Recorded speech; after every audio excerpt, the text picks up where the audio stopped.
Praise God. Isang magandang gabi po sa ating lahat, mga minamahal na mga kapatid. Sa mga kapatid natin sa iba't ibang mga churches. Gandang gabi rin sa ating Mother Church, sa Jesus Christ the Living God World Outreach Ministries, sa amin pong church yan, dito sa San Pablo City, Laguna. Bagamat ito, napapasadaan ko na sa mga nakaraan nating Bible study, pero focus tayo dito. Kasi may mga arguments po na about the deity of the Lord Jesus Christ.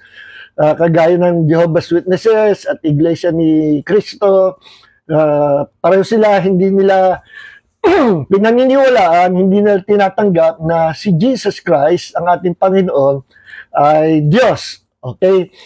Sa kadahilanan na sa kanilang pag-aaral ng salita ng Diyos, ang nag-focus sila sa mga talata na si Kristo ay tao lang. At never sila na tinuruan that Jesus Christ is truly God. May mga talata po sa Bible na kapag tinignan mo at hindi ka well grounded in the Word of God, nakapokus ka lang sa isang nature ng Panginoong Hesus, pwede kang ma-deceive at pwedeng maging hindi ka balanse at maging mali yung doktrina mo. Kagaya ng doctrine na si Jesus daw hindi Diyos, tao lang. No? Si Jesus, tao lang. Ako man naniniwala, tao siya. He is 100% man. No? But, huwag natin kalilimutan, He is also 100% truly God. So, yun nga po ang problema. Pagka naturuan ka na si Jesus tao lang, hindi Diyos, tapos puro talata ng Biblia pa sa pagiging tao niya ang gagamitin, hindi ka magiging balanse. Sapagkat sa katotohanan, si Jesus po ay merong dual nature or two natures. No? He is God, no? But He is also a human being. God who became a man 2,000 years ago. No? Siya ay Diyos at wala po siyang beginning. Pasensya na kayo, no? Wala siyang beginning, no? May mga scriptures dyan na nagsasabi, may beginning si Diyos. Kasi pagka Diyos, may beginning. Pag tinawag ka na ikaw ay mayroong beginning, may pasimula, hindi ka Diyos, no? Hindi ka Diyos. Kasi ang Diyos walang pasimula. Halimbawa, kagaya itong talata nito, sa Revelation chapter 3 verse 14, ay mali, teka. Revelation chapter 3 verse 14, sabi dito, ito ang mensahe ng tinatawag na Amen, ang tapat na tunay na saksi.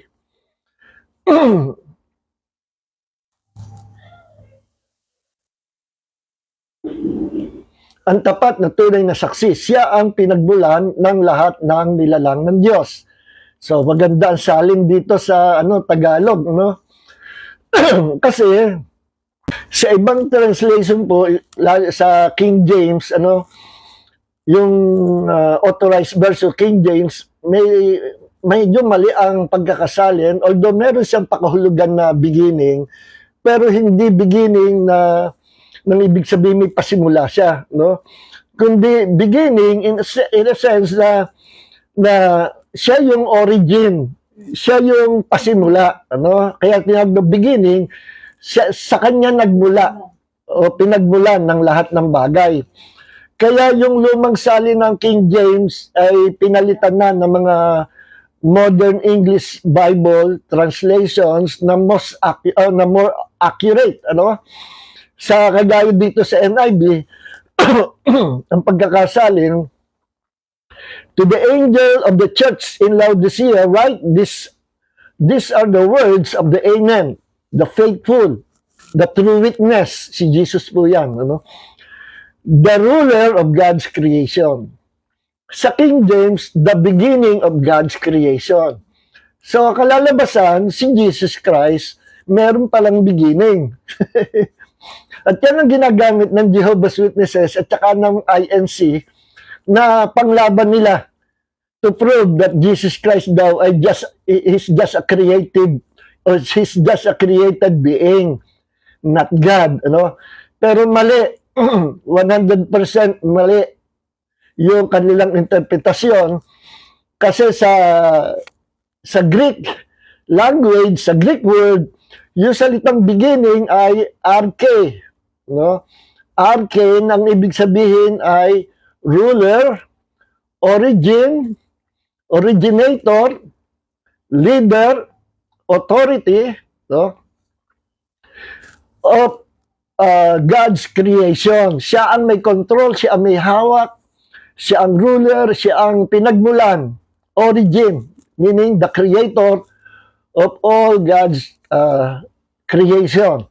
No, kasama si Jesus. Actually, ang nag-create po, ang lumikha sa lahat ng bagay, siya sabi sa Bible, no, ang God the Father. May mga talata po tayo dyan, hindi ko na lang babanggitin kasi hindi yan ang paksa natin. Pangalawa, si Jesus kasali sa paglikha, no? Colossians 1:16. By Him, everything was created. Pangatlo, ang Holy Spirit kasama rin po sa paglikha. Na sa pamagitan ng hininga ng Diyos, the breath of God, everything was created. Sa pamagitan ng Holy Spirit, nagkaroon ng buhay ang tao. No? So, creator din ang Holy Spirit. Why? Because He is He is God, the third person of the Godhead. Yan ang hindi maintindihan ng mga cult religions, na there is one God, and inside that one God, in that one Godhead, there are three divine persons. No? Ang sa kanila, napakahirap unawain yun eh. No? Sa akin, walang hiwaga dyan.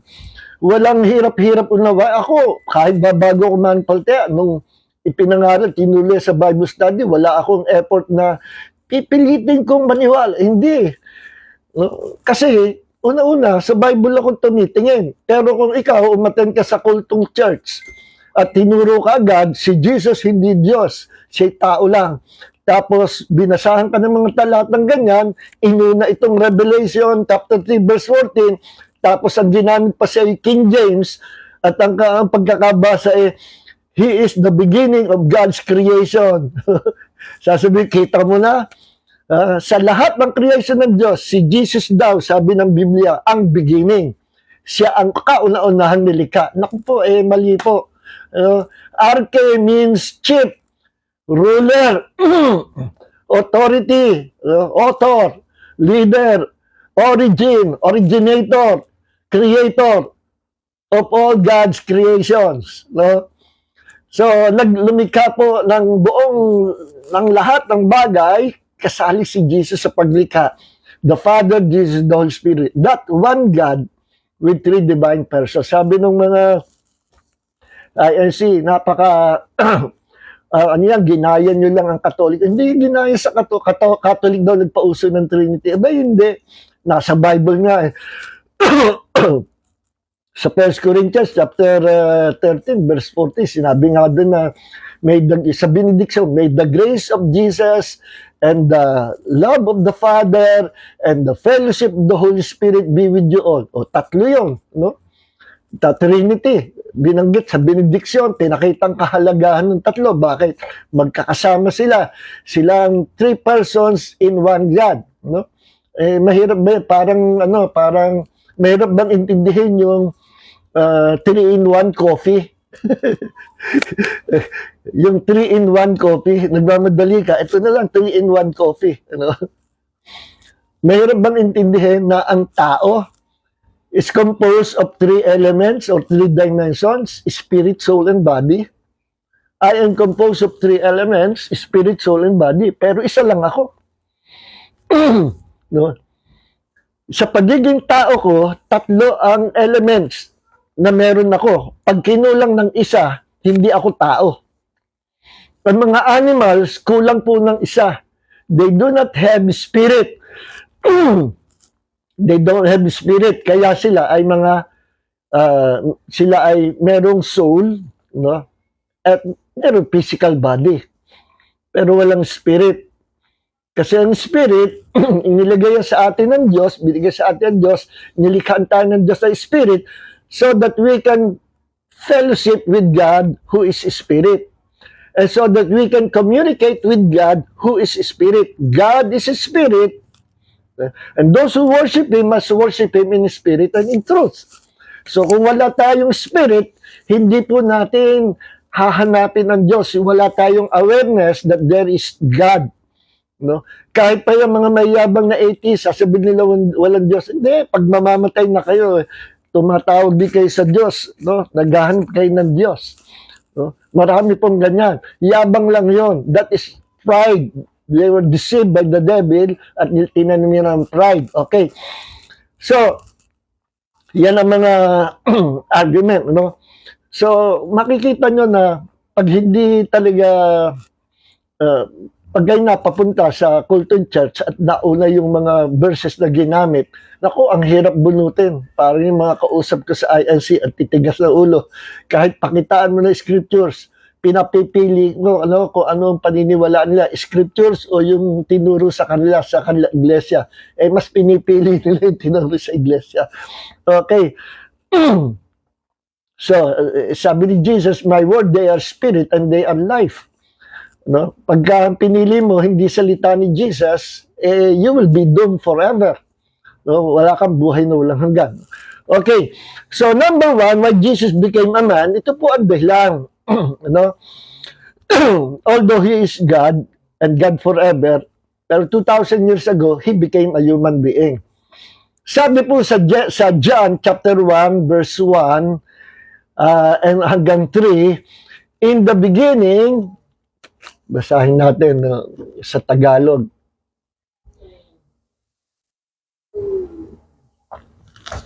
Nang pasimula, naroon na ang tinatawag na salita. At ang salita ay kasama ng Diyos. At ang salita ay Diyos. Okay? Sa pasimula pa ay kasama na siya ng Diyos. Verse 3, nilikha ang lahat ng bagay sa pamagitan niya. At walang anumang nalikha nang hindi sa pamagitan niya. Pagdating sa verse 14, itong salita na tinutukoy dito ay sa verse 13, ito po, nagkatawang tao ang salita. Meaning, naging tao ang salita ng Diyos. At namuhay, nakasama natin. Nakita namin ang kadakilaan niya bilang kaisa-isang anak ng Ama. Puspos siya ng biyaya at pawang katotohanan ang mga sinasabi niya. Sa NIV, and the Word became flesh and made His dwelling among us. We have seen His glory and the glory of the one and only Son who came from the Father. Take note, Jesus came from the Father. Hindi siya taga-mundo. He came from above, from heaven. He came from the Father, full of grace and truth. Okay? So, makikita natin na ang salita ng Diyos, nung hindi pa si Jesus nagiging tao, hindi pa pinapanganak ni Mary, siya ay salita ng Diyos. Ang title niya ay The Word of God. No? Nung siya naging tao na, nagkaroon na siyang pangalan, Yeshua or Jesus. No? At siya, sa simula, wala pang pasimula, kasama na raw ng Diyos at ang salita ay Diyos. So, napakalinaw po niyan. Pero sa INC, pinapaliwanag nila yan na pinalalabo. Napakagaan intindihan, pero palalabo eh. Kasi yun daw salita ay from the Greek word logos, ito yung commandments of God, ito yung expression of God, ito yung salita ng Diyos na pinapalabas nila ay hindi persona, hindi personality ang Word of God, kundi salita lang talaga. No? Kaya sabi ko nga ay, ibig sabihin, ang salita, kung ang paniwala ninyo ay ang salita ay hindi persona, kasi pag sinabing sa Tagalog, sa English kasi person hindi maganda sa English. Yung mga mababang pinag-aralan, baka mapagkamala ang Diyos tao. Hindi po tao basta ang salitang person it doesn't mean a human being. Kundi ibig sabihin person, personality. No? Kaya yung professor namin sa Bible School, sa Masteral Course, ay hindi pinalitan niya yung one God with three divine persons. Kundi one God with three divine personalities, hindi person. Kasi nga, baka mapagkamal ng tao. No? Personalities meaning merong pag-iisip, merong damdamin, pwedeng masaktan, pwedeng ma-grieve, pwedeng magalit, may personalidad, may karakter. No? So, sa INC, ang word ay walang karakter. Walang buo. Kumbaga sa walang katangian ng pagiging Diyos o pagiging personalidad. Ano? Yun daw ay salita ng Diyos. Literal salita ng Diyos. Pero hindi personality or person. No? Mali po yun. Kasi, granted, na yung salita ay basta salita. Ito, kagaya nito, ano yung sinasabi ko sa inyo? Puro salita ito. Kunyari, ako ang Diyos, nagsasalita ako. So, ito daw salita, ito daw yung naging tao. Yung logos means God's plan, no? God's commandments, God's expression, naging tao. No? Yung salita. No? Ibig sabihin sabi ng Diyos, let there be light. Yun, nirelease sa salita. Ganun lang daw, pero hindi persona. But actually, mali, may ipit sila doon. Sapagkat nasabi, and the Word was God. So, pagka sinabi mo na ang salita ay basta word or voice, o tinig lang, salita, ibig mo sabihin, ang salita na sinasalita natin ay Diyos? Hindi pwede yun. Pag sinabing Diyos, may personality, may karakter, may pag-iisip, may damdamin. No? Pwede, marunong umibig, marunong masaktan, may emotion, may pag-iisip, marunong makipag-communicate, may character, may personality. Yun ang Diyos. No? No? Ang pagkakaiba ng Diyos sa atin, sa simula, God is holy at yun ang pinaka-ultimate na katangian or attributes of God na lahat ng iba pang attributes niya ay napapaloob doon sa kanyang main attributes that God is holy. No? Nandun na yung God is gentle, God is love, God is full of mercy, God is full of grace, doon sa holy. At yung holiness niya, inimpart niya sa kanyang mga anak sa atin. Kaya tayo naging banal din. So yun ang Diyos, may personality. So granted na ang salita ay basta salita lang o plano ng Diyos. Ibig sabihin, ginagawa niyong ang plano ng Diyos ay maging Diyos-Diyosan. Kapag lumikha ka ng Diyos, ginawa mo, the Word is God's plan. Tapos ginawa mong Diyos. Diyos-Diyosan yun. No? Walang personality. Ang mga idols ba, makukonsider mong tunay na Diyos? Hindi. Bakit? Wala silang personalities. They are graven images. Mga Diyos-Diyosan. Kaya hindi sila tunay na Diyos. So, ang Word of God magiging hindi tunay na Diyos kasi sinasabi nyo na God's plan lang or expression lang ng Diyos ang salita. No. Salita ay may character, may personality. He is a divine person. He is Jesus. He is God. Sa simula kasama siya ng Diyos at siya ay Diyos na walang pinagbulang. And God, 2,000 years ago, became a human being and His name is Jesus. Okay? So, yun na, no? So, number one, why Jesus became a man, number one, to pay the price of our sins. Okay? Para bayaran ang ating mga kasalanan. Ano ang pinambayad ni Jesus? Acts, mga gawa, chapter 20, verse 28.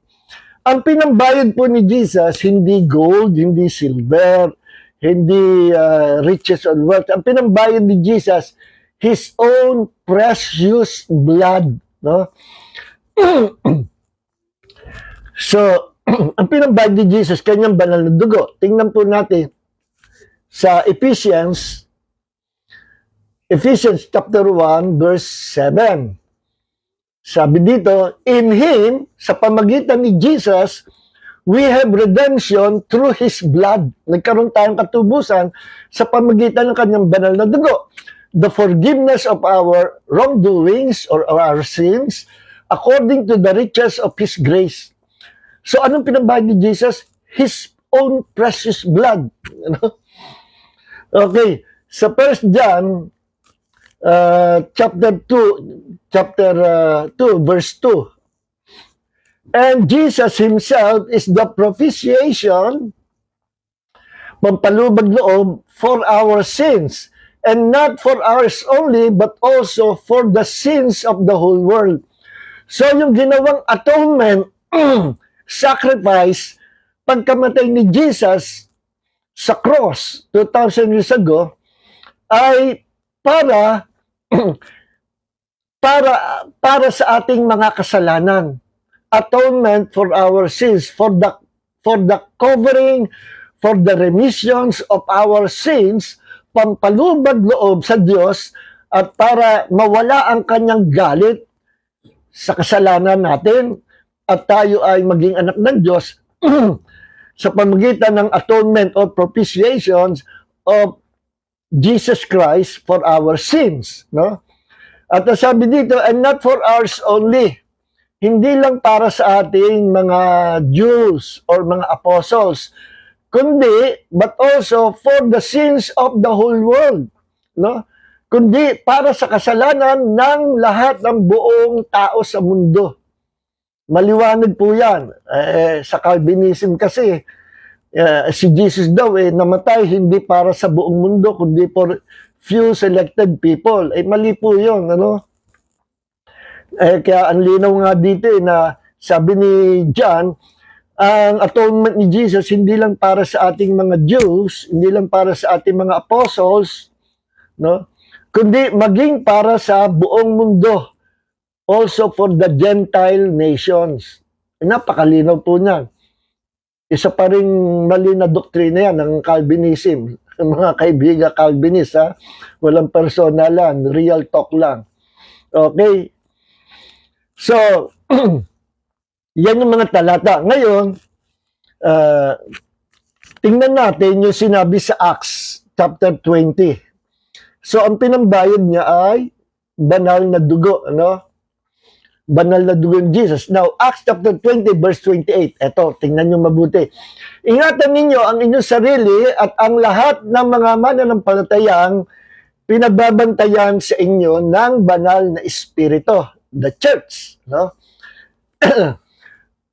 Pangalagaan ninyo ang iglesia ng Diyos. Ingatan, alagaan, mahalin, no? Take care, pagpasturan, ang iglesia daw ng Diyos na kanyang tinubos sa pamagitan ng sariling dugo.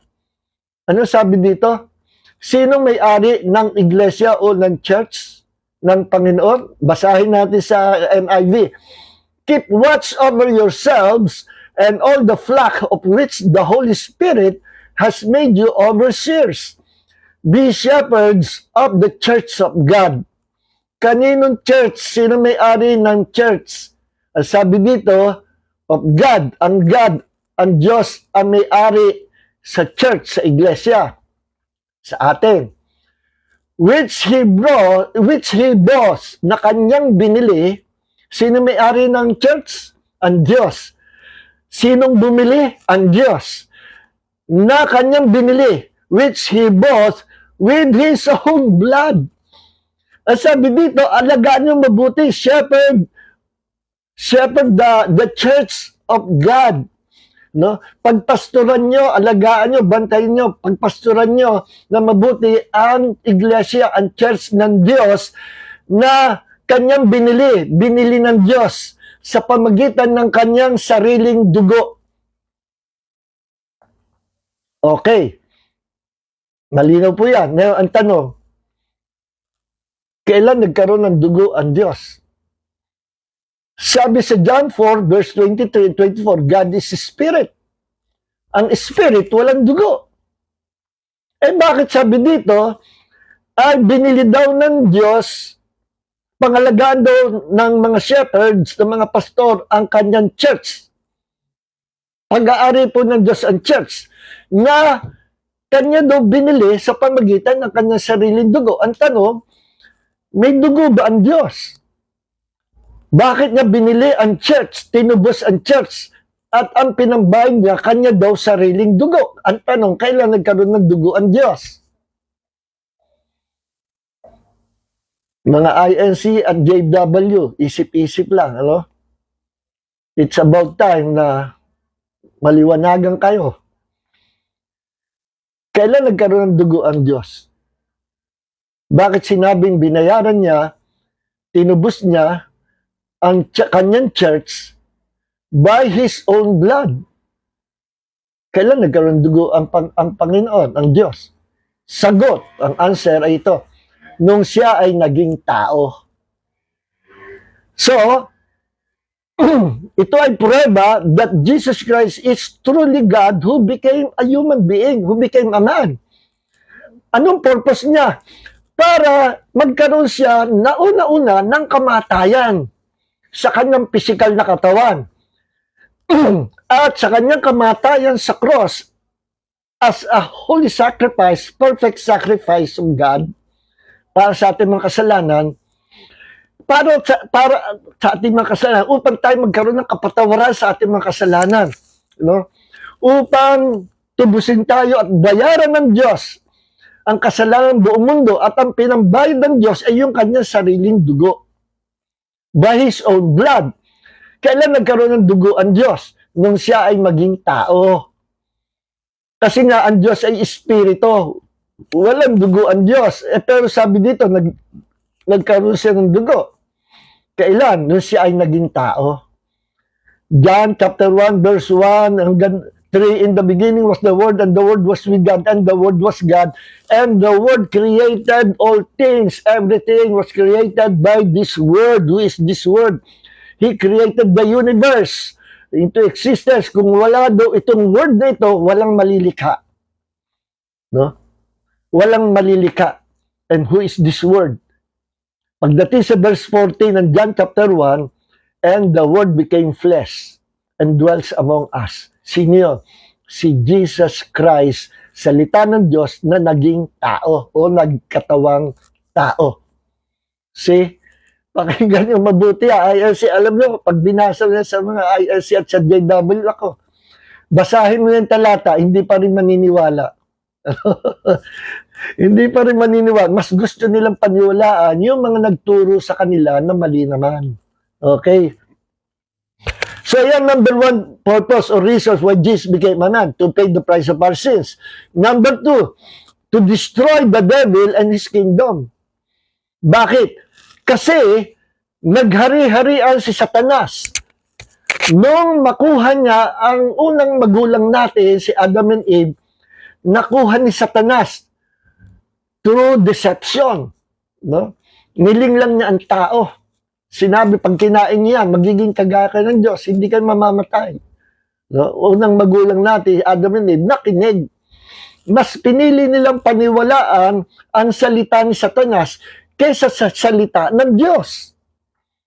Kaya, dahil sa pinaniwalaan nila sa Satanas, napapunta ang tao kay Satanas, at ang tao si Adam and Eve, nagkaroon ng satanic fallen nature. After committed high treason before God.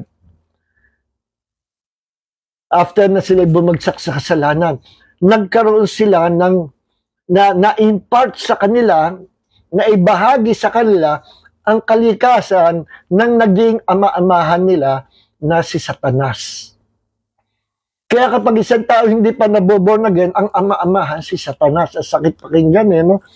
Sabi nga ni Jesus sa John chapter 8 verse 44 sa mga Jew na hindi na sumasampalataya sa kanya, nakikipagtayo sa kanya. kayo'y sa inyong amang dyablo, sapagkat hindi siya nananahan sa katotohanan at walang katotohanan sa kanya. He is a liar. Sa simula't simula pa. You are of your father, the devil. Ano? So, ang isang tao na hindi pa manampalataya ni Kristo, Jesus, ay hindi pa siya tagalangit, hindi pa siya anak ng Diyos, at si Satanas pa ang ama-amahan niya. No?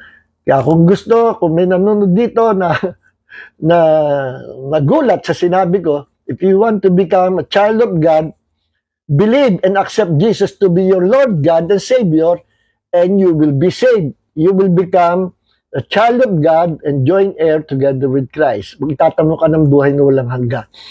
Okay. So, number 2, to destroy the devil and his kingdom. Ano? Nagkatawang tao si Jesus para talunin niya si Satanas. No? Hebrews chapter 2, verse 14. Sabi po dito, at yamang ang mga anak ng Diyos, tingnan niyo ito, yamang ang mga anak ng Diyos na binanggit niya ay mga taong may laman at dugo. Ano? Tayong mga tao, tayong mga anak ng Diyos, ay mga tao na we have flesh and blood. Meron tayong dugo at laman. Naging tao rin si Jesus upang sa pamagitan ng kanyang kamatayan ay malupig niya ang dyablo na siyang may kapangyarihan sa kamatayan. Tingnan niyo sabi dito, naging tao rin si Jesus. Ibig sabihin, sa simula hindi siya tao. Ang sabi, he also became a human being. Naging tao rin siya. Sa NIV, since the children of God have flesh and blood, he too, yung si Jesus, he too shared in their humanity, so that by his death, he might break the power of him who holds the power of death, that is the devil. So nakibahagi si Jesus sa pagiging tao. Jesus became a man. Anong reason? Reason number 2, to destroy the devil. No? To hold the power of death, that is the devil, to destroy the devil. No? So that by his death, he might break the power, or he might destroy the power of him who holds the power of death, that is the devil. Para wasakin niya, no? Durugin niya ang kapangyarihan ng kamatayan na ang author nito ay si Satanas. Para wasakin, talunin, durugin niya to destroy the devil. No? At yan sabi. So sa 1 John, unang Juan, chapter 3, verse 8, tingnan natin. Sabi dito, ngunit ang nagpapatuloy sa kasalanan ay kampo ng dyablo. Dahil ang dyablo ay gumagawa na ng kasalanan mula pa sa simula. Ito ang dahilan kung bakit naparito ang anak ng Diyos, si Jesus, upang wasakin ang gawa ng dyablo. The reason the Son of God appeared was to destroy the devil's work. Yan dahilan, pangalawang dahilan why Jesus became a man. Number 1 dahilan, to pay the price of our sins. He became a man. No? Para magkaroon ng kamatayan ng Diyos, kasi yung kamatayan niya, ang pinambayad niya sa ating kasalanan, His precious blood. And in order, so that He can die, ang Diyos, nagbihis siya ng katawang tao, or He became a man, so that He could die for our sins. Kung hindi siya magbibihis ng katawang lupa, hindi siya mamamatay. No? Kasi God is Spirit. So, through His death, by His precious blood, bayad ang ating mga kasalanan. Ang tanong, sabi ng mga Calvinist, kung bayad lahat ng mga kasalanan, bakit hindi lahat ng tao sa mundo ligtas? Ito ang sagot. Kasi ang kaligtasan ay conditional. Kahit binayaran ni Jesus at tapos na, bayad na ang kasalanan buong mundo, Ang maliligtas lang ay yung sasampalataya, lalapit kay Jesus at tatanggapin tatanggapin nila si Jesus to become their Lord, their God, and their Savior. Isusuko nilang kanilang buhay, tatanggapin nila at sasampalatayanan na si Jesus ay kanilang maging Panginoon ng kanilang buhay. Ano pa? Maging kanilang Diyos at pangatlo, maging kanilang tagapagligtas. At kung magkagayon, ang taong yon bibigyan ng Diyos ng buhay na walang gan, ang taong yon magiging anak ng Diyos. Okay? So sabi dito sa 1 John chapter 3 verse 8, the one who does what is sinful is of the devil. Ang nagpapatuloy sa paggawa ng kasalanan is sa diablo. Because the devil has been sinning from the beginning. The reason the Son of God appeared or became a man because or so that he might destroy the devil's work. Para talunin niya si Satanas, wasakin si Satanas, at wasakin ang gawa ng diablo. Okay? At nanalo si Jesus sa labanan. 2,000 years ago, nung siya'y nabuhay na maguli, yun po ang pagpapakita ng Diyos that Jesus became victorious. He was a conqueror. At yung kanyang pagiging conqueror, yung tinalo niya sa labanan, yung pagiging champion niya, ibinabahagi niya sa kanyang katawan. Kanino? Sa atin na church ng Panginoon. No? Sa ating church na Panginoon, binabahagi niya yung kanyang katagumpayan, yung kanyang victory. Kaya nga sabi sa Romans chapter 8, verse 38. Sa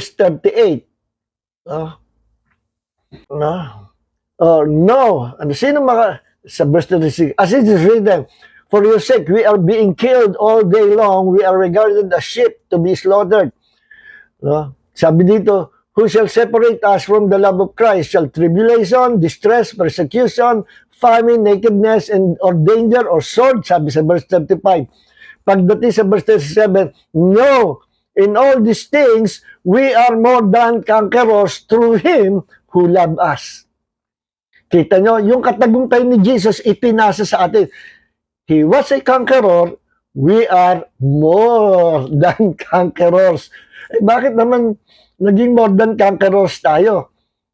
Alam niyo, example ng pagiging more than conquerors, si Manny Pacquiao at ang wife niyang si Jinky. No? Si Manny Pacquiao, paglalaban ako, alas 5 pa lang, madaling araw, tumatakbo na yan. Nag-exercise, nagsusuntok na yan. No? Nag-e-effort talaga yan, nagpapalakas sa katawan. No? Bago dumating ang laban, 1 year before, nagpapapractice na yan. No? Then, finally, umakit siya sa ring, at effort siya sa labanan, nanalo siya. Nasaktan din siya, pero panalo naman. So, let's say, $50 million ang panalo niya. No? Tapos yung kanyang championship belt, pag uwi na ng bahay, naghihintay si Jinky, nasaan na ang napanalunan mo? Yung $50 Sa iyo na yung belt, akin na yung cash. Para pair. So, si Manny Pacquiao ay conqueror. Si Jinky, more than conqueror. Bakit? Si Manny Pacquiao nagpakahirap. Si Jinky nakaupo lang, nanonood lang ng laban. Walang pawis, walang hirap, nanonood lang siya. No? Kaya, pinasa sa kanya yung pera, she is more than a conqueror.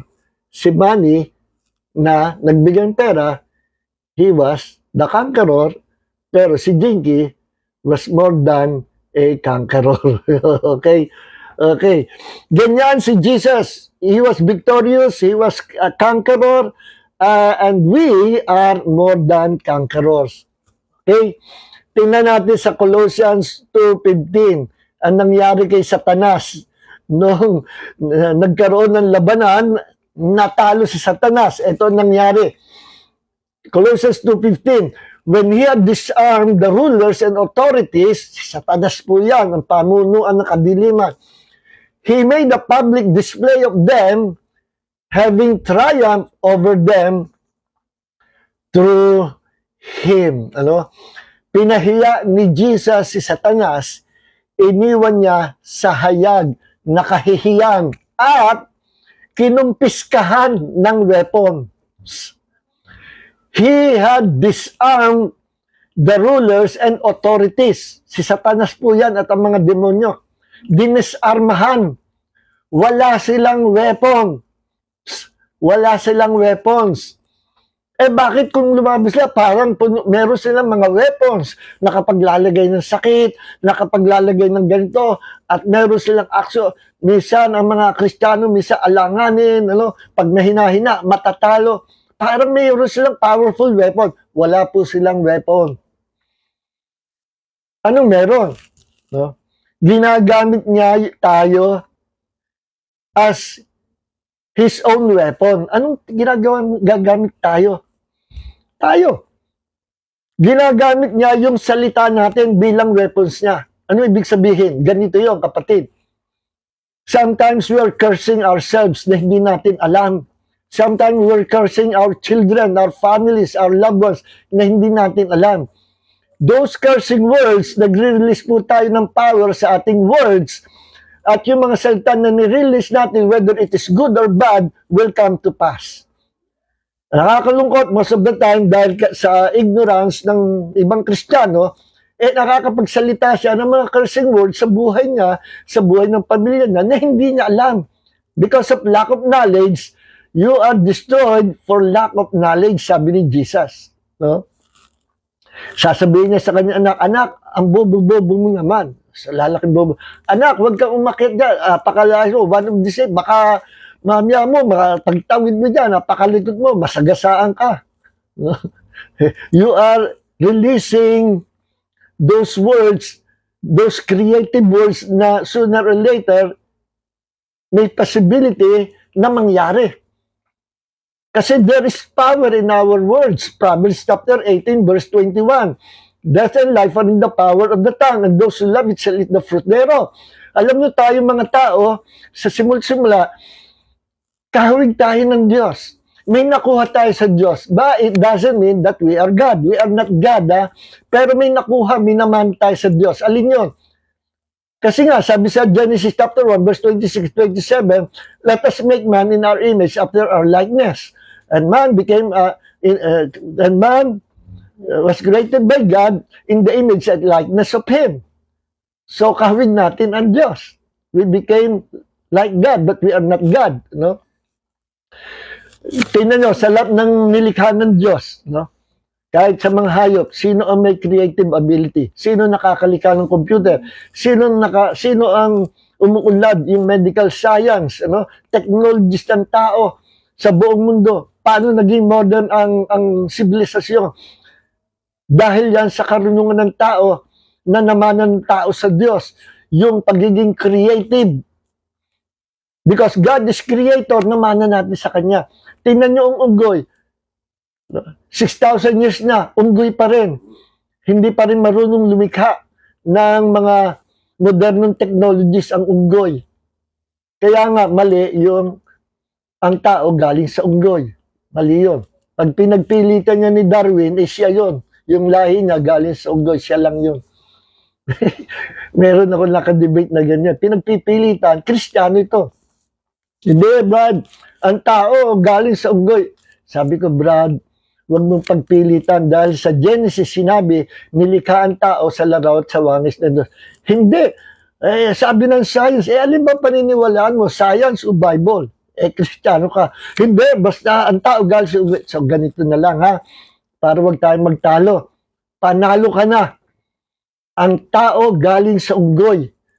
Yung lahi nyo, yung paniniwala mo ng tao galing sa unggoy, sa iyo lang yon.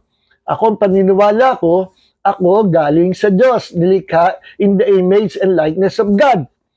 Yung unang magulang ko, si Adam and Eve, ay galing sa Diyos, created in the image and likeness of God. So, doon ako galing kay Adam and Eve. Lahat ng engineer galing kay Adam and Eve. Ikaw kakaiba, galing ka sa ninuno mo na unggoy. O, teka muna, Brad, walang sabi ko, o sabi mo, Ang tao galing sa unggoy. O para wag tayong mag-away, magdebate, paniwala na ako sa iyo. Iyan paniwala mo, ikaw galing sa unggoy, ikaw yon. Ang lahi mo, ikaw yon. 8 ang pinanggalingan mo. Ako, taong pinanggalingan ko si Adam and Eve. Biglang nawala. Nagtago na. Siguro na pag-isip-isip na, oo nga, no? So, si Kay Bob gagaling, papayag na ang inyong great-great-grandfathers, chimpanzee or ape. Aba, mahirap yan. Hindi ako papayag yan. So, sinamsaman ng Panginoong Hesus, ay bakit parang may weapons? Yung ating words, hinuhuli ni Satanas. Once na nag-release ka ng words sa pabor sa Kanya, words that will destroy your life, words that will destroy your family, words that will put curses upon your families and loved ones, naku, yan ang gagamiting weapon ni Satanas. See?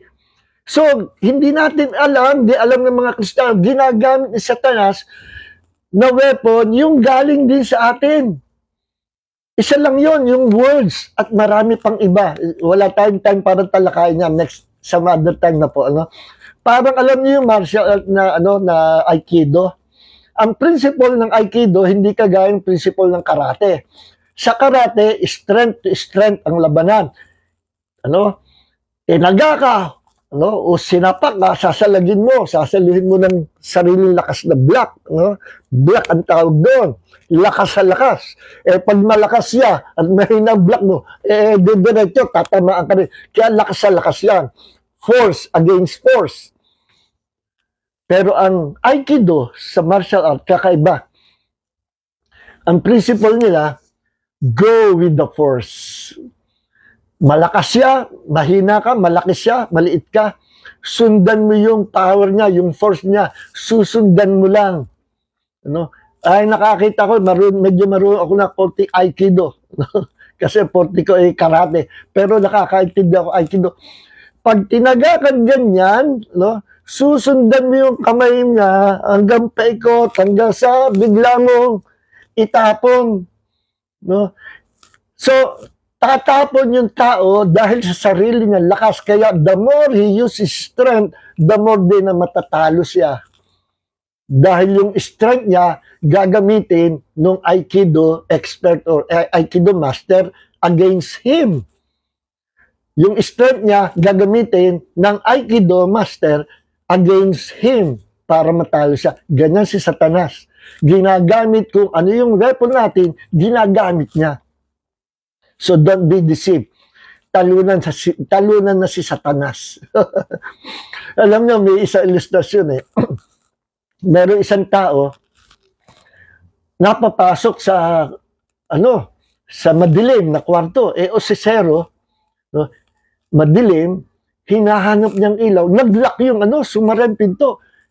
Pagsara, nag-lock, kinakapan na, nasaan ba yung lock? Nasaan yung pinto? At bigla may tumawa. Papatayin kita. Ang laki ng boses. Mamamatay ka. Ito ang huli mo ng araw, manalangin ka na. Wakas mo na ito, hindi ka na makakalabas sa silid na ito. Ako ang iyong Panginoon. Ako ang papatay sa iyo. Naku, mukhang ang laking boses, mukhang laking tao nito. Sa takot niya, bangga dito, takbo dito, takbo doon, bag.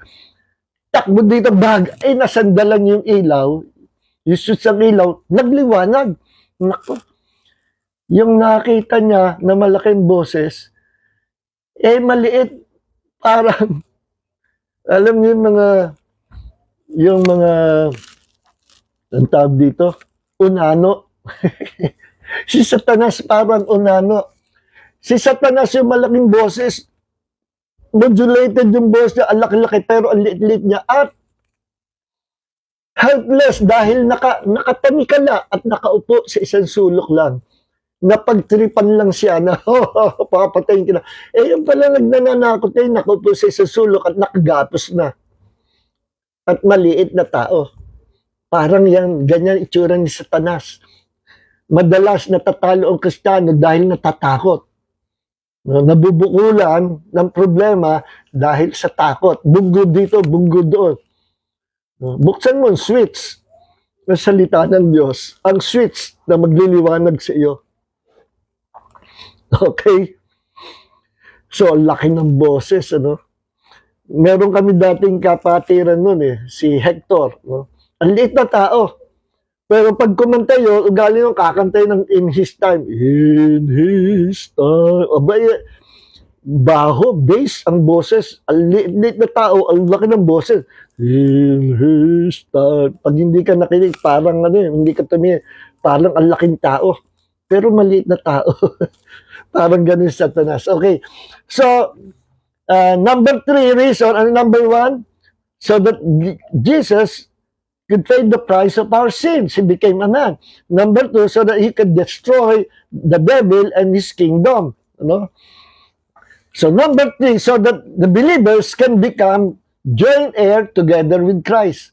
So that we can become joint heirs with Christ.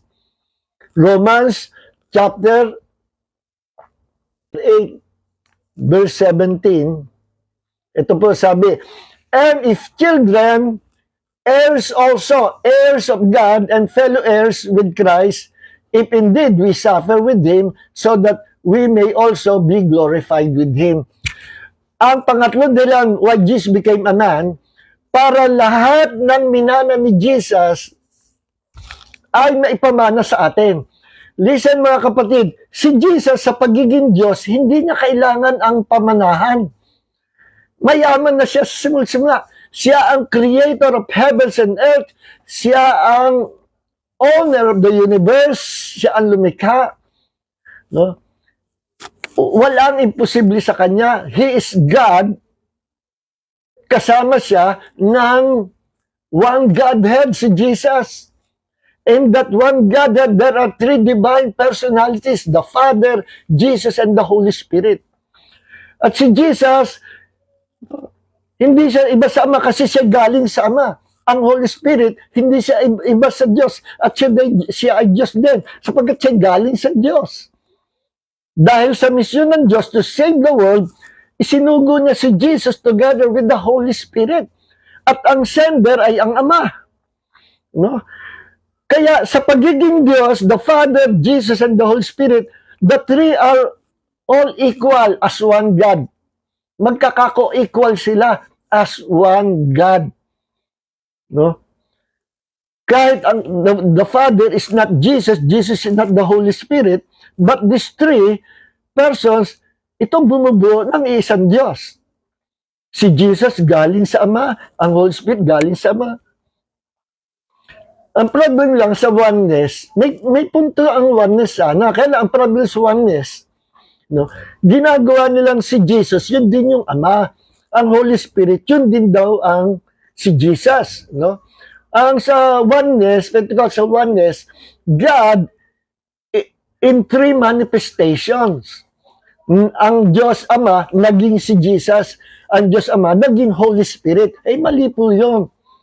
Kasi ang Ama, hindi si Jesus. Si Jesus, hindi ang Holy Spirit. Sa John chapter 17, nananalangin si Jesus sa Ama, may kausap. Kaya sabi ko sa mga oneness, si Jesus ba may kausap o wala? Meron. Sino ang kausap? Ito yung hindi nila masagot. Naiipit sila dito. Sino ang kausap ni Jesus? Kanyang sarili o ang Diyos Ama? Natawa ko, hindi po yan masagot ng mga oneness Kasi pag sinabi nilang, ang Ama, o di iba si Jesus. Pag sinabi nilang, ang kanyang sarili, kinakausap niya. Ano si Jesus? Nagsasalita mag-isa, kausap ang sarili, at sasabihin niya, Ama, luwalhatiin mo ko gaya ng kaluwalhatian na aking tinamo before the creation of the world. Kunyari, may kausap ako. Pinaparinig ko lang sa mga alagad ko, pero actually, wala akong kausap. Kinakausap ko ang sarili ko. Ganun ba si Jesus? Kinakausap niya ang sarili niya. Kaya hindi yan masagot ng mga oneness O ano sagot mo? Ako. Sino kausap ni Jesus? Ang Ama ba o kanyang sarili? Parehong ipit siya Ganyan po ang technique sa pag-ipit sa debate Hindi niya masagot ang Ama, lalabas, tama ako. I-separate person ang Ama kay Jesus. Hindi rin niya masabing si Jesus kausap niya ang kanya sarili. Lalabas katawa-tawa yung doktrina nila. No? So, ganun po yun. Pero, yan po ang ating Diyos. Sa pagiging Diyos, pinakamataas talaga ang Ama sa posisyon, sa mission, sa ministry, sa office of God. The Father is the chief executive. Why? Kasi siya ang nagpaplano, siya ang sender. At ang sinesend niya ay si Jesus at ang Holy Spirit. At once na sinend niya si Jesus to become a man, at ang Holy Spirit nasusuport at baback up kay Jesus to empower Jesus, after nahubarin niya ang kanyang kapangyarihan bilang God, ay hihiramin niya ang kapangyarihan ng Holy Spirit. Acts chapter 10 verse 38, why Jesus became a man, no? To destroy the works of the devil. Na sabi sa Acts 10:38, Jesus was anointed by God, doing good, healing all those who are oppressed by the devil, because God was with him. Bakit inanoint ng Diyos si Jesus as a man? So that God or the Holy Spirit, ang Holy Spirit, no? Tandaan nyo, dalawa sila isinugo plus ang Holy Spirit, para bakapan siya at ang kapangyarihan ng Holy Spirit ay gamitin ni Jesus. Nung siya'y nagkataong tao, may hinubad siya. Meron po siyang hinubad.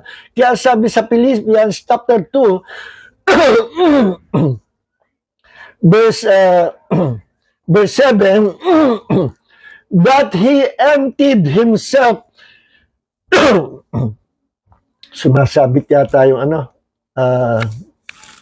ininom ko na merong cinnamon. But he, Jesus, emptied himself by taking a form of a bond servant and being born in a likeness of man. Si Jesus, hinubad niya. Meron siyang hinubad. Ano ang hinubad niya? Yung pagiging Diyos? Mali po. Hindi nahuhubad ang pagka-Diyos. Anong hinubad niya? He's omnipotent. He's being all-powerful. His omniscience, being all-knowing God. You know? He's omnipresent. He can be present everywhere, omnipresent. Inalis niya lahat yun. When he became a man, limited siya sa isang lugar na napapagod, naglalakad, nagugutom, taong-tao. When he became a man, hindi niya alam ang lahat ng bagay nung siya ay tao. Nagtanong mga lagan, Lord, kailan katusa, kailan Edward, kailan second coming? Aywan ko. Ni ang mga anghel, hindi alam. Ang Ama lang nakakalam. At that time, hindi alam. Kasi nga, hinubad niya ang pagiging all-knowing niya. Sasabihin ng mga kulto, kita nyo, hindi niya alam. God is all-knowing. Omniscience. Si Jesus, merong hindi alam. Kita nyo, tao siya, hindi Diyos. Listen, hindi nga wala kasi sila revelation ng Holy Spirit eh. No? But wala sila revelation ng Holy Spirit kasi they do not accept and believe, they do not believe and accept the Holy Spirit as God. Yun ang problema. Once na-reject mo ang pagiging Diyos ng Holy Spirit, wala kang revelation from the Holy Spirit. He will not guide you. He will not reveal Himself to you. Kaya yung mga INC at Jehovah's Witnesses, walang revelation kasi wala silang Holy Spirit. They don't believe that the Holy Spirit is the third person of the Godhead. Sa kanila, power lang, force, at inalintulad lang sa electricity na merong power. Ang Holy Spirit, sabi, do not grieve the Holy Spirit. Meron bang power lang na nag-grieve? And the Holy Spirit said to them, separate Barnabas and Saul for me. May mission sila. The Holy Spirit said, meron bang power na nagsasalita? So that means the Holy Spirit is truly God. He's a person, divine person, third person of the Godhead. No? Okay, kaya nga, may hinubad si Jesus. Nung hinubad niya yan, taong-tao siya. To be fair, no?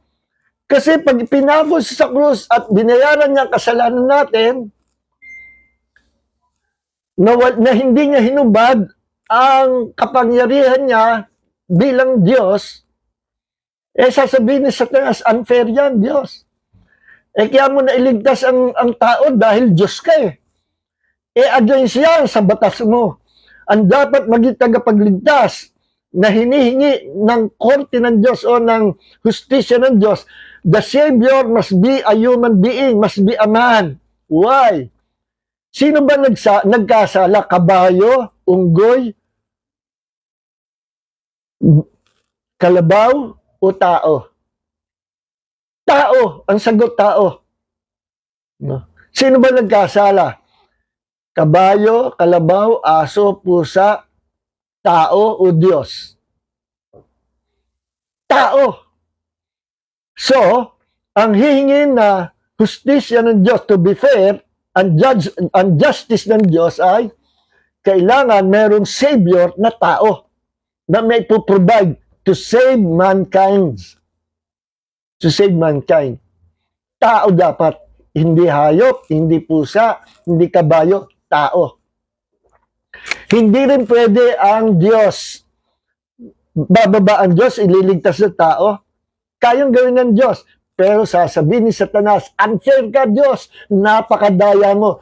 Ang tao ay pag-aari ko, tapos aagawin mo sa akin. Nakuha ni Satanas si Adam and Eve.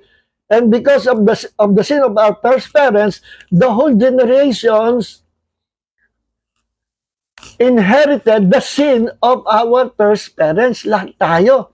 We inherited their sins. May fallen nature tayo. Kaya nga, lahat ng tao, kapag hindi pa pinapanganak sa kariyang Diyos, ay pag-aari ni Satanas and dati ang ama-ama natin si Satanas. Kasi hindi pa tayo anak ng Diyos. No? Kaya nga, solusyon ng Diyos para ang tao maibalik niya sa Kanya, you must be born again, born from above. Paano ang tao ipapanganak ng guli? No? Hindi through reincarnation, hindi. Sa anong paraan? By faith in the Lord Jesus Christ. Yes. Kaya kapag ang pananampalataya ng tao ay ginamit niya, sinampalatayan niya si Jesus, na Diyos na nagkatawang tao, namatay para sa ating mga kasalanan at muling nabuhay, at lahat na sasampalataya kay Jesus at sa kanyang ginawang katotohanan na ito sa krus sa Kalbaryo, kapag sinampalataya ng tao and he accepted Jesus as his Lord God and Savior, that person will be born again and will receive eternal life and will be saved. Yan ang paraan ng Diyos. Tao must be born again. Kaya sabi ni Jesus, you must be born again. Kausap niya si Nicodemus. Pero hindi lang niya sinasabi yan kay Nicodemus sapagkat sa lingwahe ng Greek, may idea na sinabi ni Jesus, you must be born again. Plurality, pang lahat. Hindi lang si Nicodemus ang kausap niya doon o message kay Nicodemus, kundi sa lahat ng tao sa buong mundo, you, everyone, every person in this world must be born again. Yun ang point ni Jesus, para lahat maligtas. Bakit? Kasi hanggat hindi ka pinapanganak na maguli, hindi mabubunot, hindi maalis sa iyo ang sinful nature na naitanim ni Satanas through Adam and Eve. We inherited the sinful blood, the DNA of our first parents. Kaya nga, dahil sa dugo ni Adam na nanatay sa atin, dugong makasalanan, we became sinful. And we received the sinful nature of our first parents. Yung iba hindi naniniwala dyan. Wala daw sinful nature ng tao. Hindi. May sinful nature tayo. Kung wala kang sinful nature, diligtas na lang tayo. Kasi kaya tayo pupunta sa impyerno sana because of our sinful nature, yung kalalagayan natin na tayo anak ng Diablo. Yun ang real talk. At tayo anak ng Diablo. Kaya kailangan tayo ma-born again. At na-born again na nga tayo. So hindi na tayo pupunta sa hell. No? Kung sino yung ama mo at kung saan pupunta ang tatay mo, doon ka rin isusunod ng Diyos. Kaya yung hindi pa naboborn ngayon, wala pa kay Kristo, anak pa ng Diablo, sooner or later, they will be judged by God sa great white throne judgment. Satan and his demons and all souls na walang tagapagligtas will be thrown into the lake of fire. Okay. Now, so ano naman, bakit si Jesus, third na reason why Jesus became a man, para tayo ay maging tagapagmanang kasama ni Kristo. Okay, ito ang argument, sabi ng INC, taka ng JW. Kita nyo na, pinamanahan si Jesus ng Ama. Ibig sabihin, hindi siya Diyos. Meron ba Diyos na pinamamanahan? Listen. Kailangan pamanahan ng Diyos si Jesus, referring to His humanity, not as God. Para ano? Kasi ang plano ng Diyos, lahat ng mamanahin ni Jesus ay mamanahin din ng lahat na magiging anak ng Diyos. Tandaan niyo yung title ni Jesus sa Colossians 1:15, He is the firstborn over all creation. Yung title na firstborn, alam na alam yan, familiar ang mga Jude yan. Sa kanilang kultura kasi, laging sinasabi yung firstborn. Ano ba yung firstborn? Number one, sa Hebrew and sa Greek, may meaning ang firstborn na sa Hebrew at sa Greek. Na number one, pinakakauna-unahan na panganay, pinanganak. Ano? Yun yung una. Number two, yung mahalagang kahulugan ng firstborn ay ito. Tagapagmana. No? Magiging, yung firstborn ay siya yung magiging ruler, no? Magiging authority leader. Ganyan sa Israel. Halimbawa, 5 ang anak ko at ako ay nasa Israel, ako'y Jew. So, tumanda na ako, no? Mahina na ako. So, it's about time. Yung anak ko ay nagbinata na, nagdibo na. So, tatawagin ko yung mga kaibigan para saksihan ang pagpo-pronounce ko ng blessing sa aking anak. Mga kaibigan, mga kamag-anak, ito po ang aking anak. At siya po ay nasa gulang, lahat ng riches and wealth ko, ibinibigay ko sa kanya. And double portion of my riches and wealth becomes sa kanya. Kanya na. Sapagat ang eldest son will inherit, the firstborn eldest son will inherit the double portion of his father's riches and wealth. E paano yung 4 na kapatid? Walang mana yon. Especially ang mga babaeng anak, walang mana. So, ano nangyayari? Sinabi ng ama sa anak, sa panganay, anak, nasa yan, yung mga kapatid mo walang mana, ikaw lang may mana. Gusto mo bang bahagian sila? Eh, opo, Dad. Yes, Dad. Okay lang sa'yo na pamanahan din sila. Yes, okay lang. So, tayo na sa barangay. At ayayain ng ama sa barangay. Ano? Mga kabarangay, chairman, alam niyo barangay? Sa gate of the city, nandun yung mga elders of the city. Sila yung mga barangay doon. Ipapaalam ko po sa inyo, para may legality na itong anak mo, nagdibo na. Ang kayamanan ko, lahat sa kanya. Pero, yung pong pamana na yun, nagdibo, ipopronounce ang blessing sa mga tao. Ang tawag doon ay, ang tawag dito, sa dulang dila ako, adoption. Yun ang proseso adoption. Sa Western people, adoption, inampun yung hindi kadugo. Bagay sa atin. Sa kanila, iba. Yung pagpapronounce ng blessing, pagpakilala sa anak niya na may gustong gulang na ang kanyang riches and wealth, pamamana niya sa kanyang anak. Adoption ang tawag doon. No? Na tagapagmana siya. Firstborn, tagapagmana. No? Then, pag gusto niya, yun ang meaning ng adoption, first yung dumating sa gustong gulang, nagdibo, yun, adoption. Pangalawang may adoption sa kanila, pag gustong pamanahan ng big brother, the firstborn, yung mga kapatid niya, tayo na sa barangay para ma-witnessan nila. Para legal, may witness. Magmamana ang 4 kong kapatid, ako po ay kusang loob, pamamanahan sila. Yung firstborn na tumanggap ng lahat ng riches and wealth of his father, ngayon, kanyang ibinabahagi sa mga kapatid niya. Ganyan po nangyari. Why Jesus was called the firstborn over all creation. Kanya ang lahat ng creation. At tinawag din siya firstborn of many brethren. Bakit? Kasi through Jesus Christ, why He became a man so that we can become partakers of His inheritance. We became joint heir together with Christ. Romans chapter 8 verse 17. No? Kaya kung ano minana ni Jesus, yun din ang pinamana sa atin.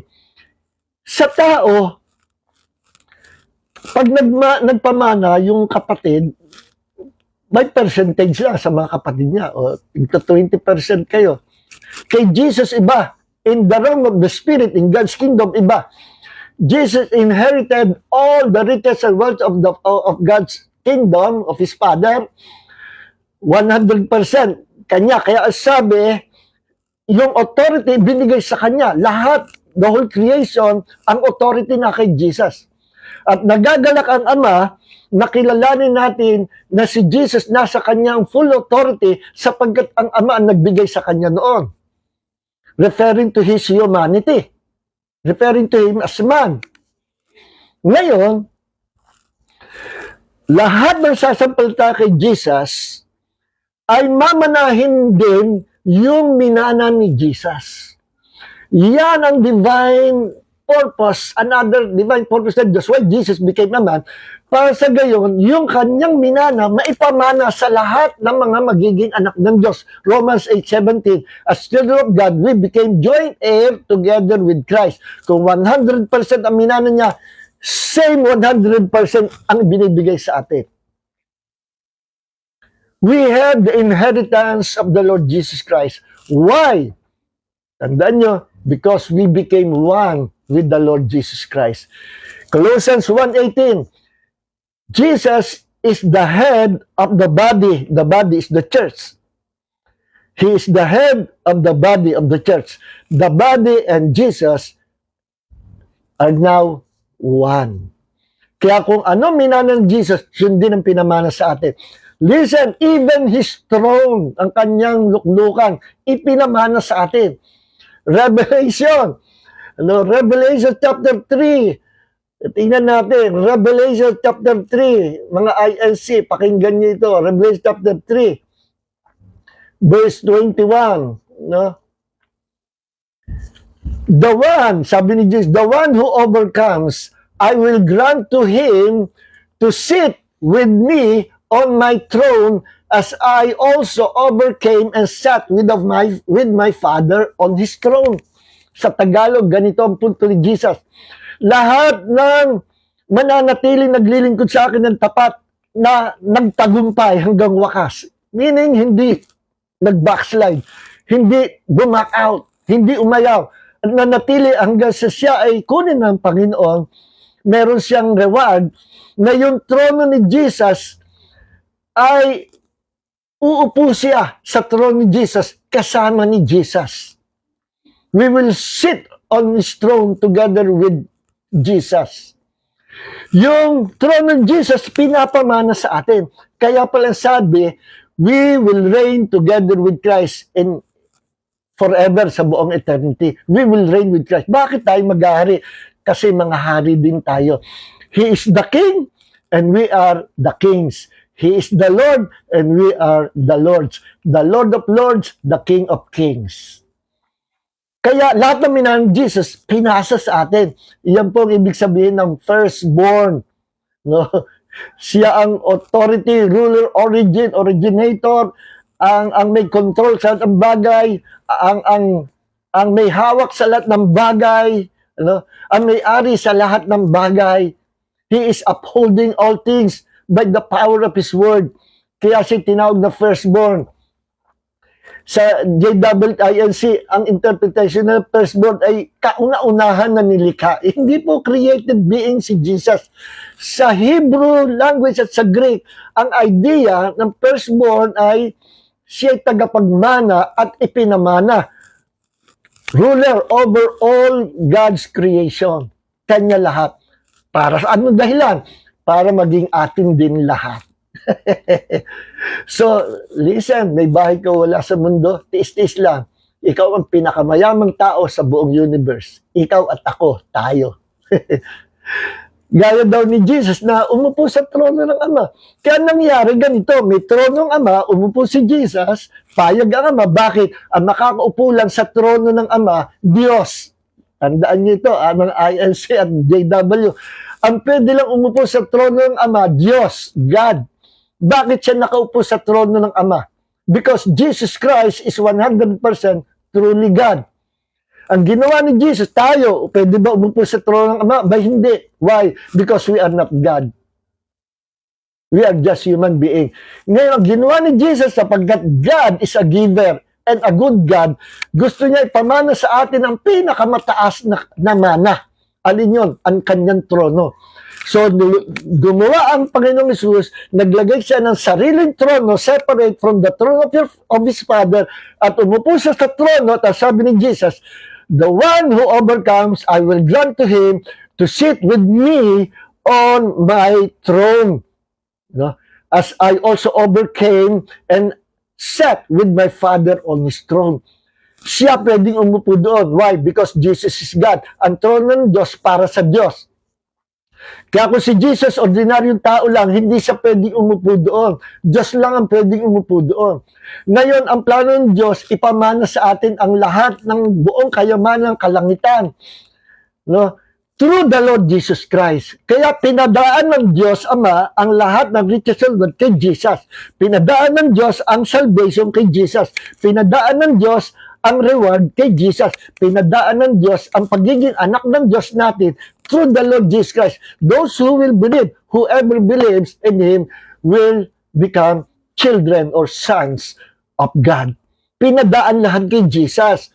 Kaya si Jesus, hindi, although He is truly a man, pero ang pinagbulan niya sa simul-sima, siya ay Diyos na naging tao para tayong tao forever kasama niya.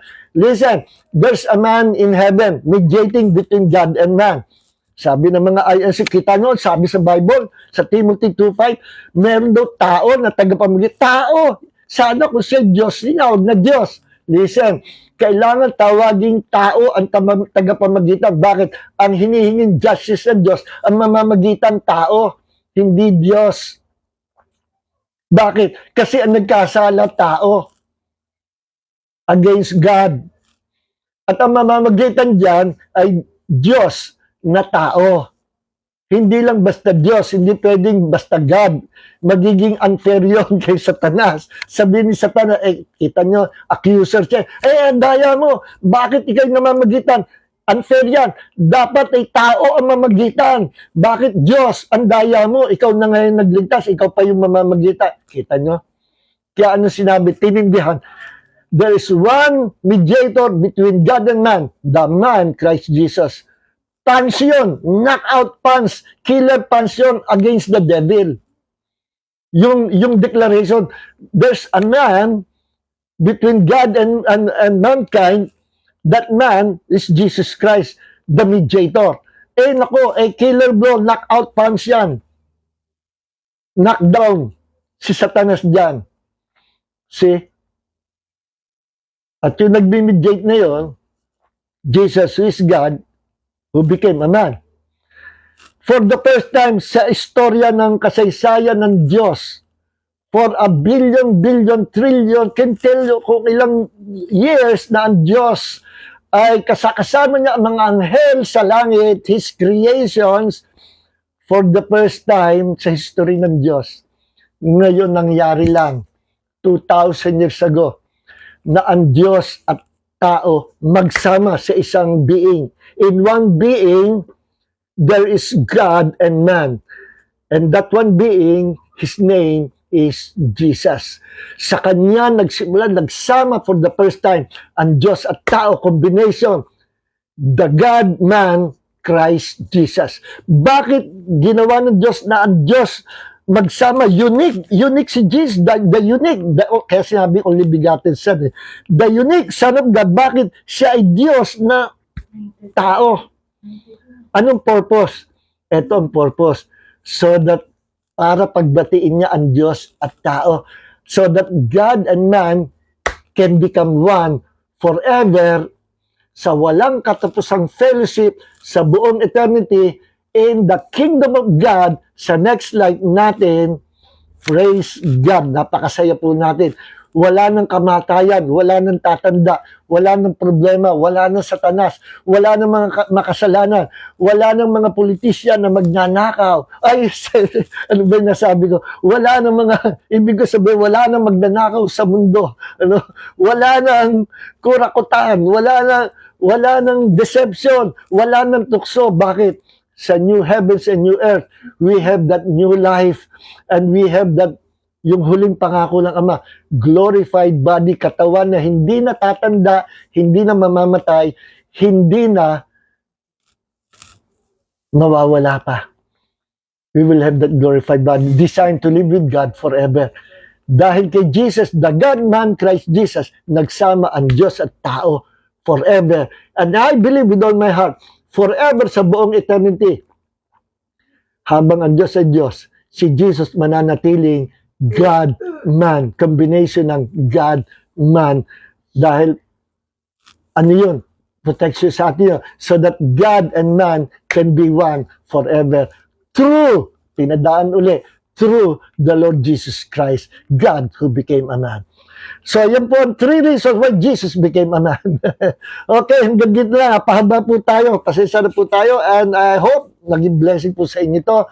At pagpalain po tayong Panginoon. Please share this video, like this video, and share this video sa inyong mga pastor, sa inyong mga kaibigan, sa inyong mga kaibigan. Napaka-importante po dito. Ito ay major doctrine ng Christianity.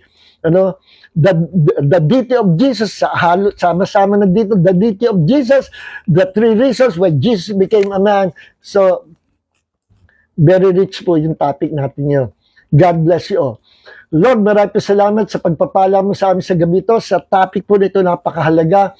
May the grace of Jesus and the love of the Father and the fellowship of the Holy Spirit be with you all. In Jesus' name, shalom. Be blessed. Amen.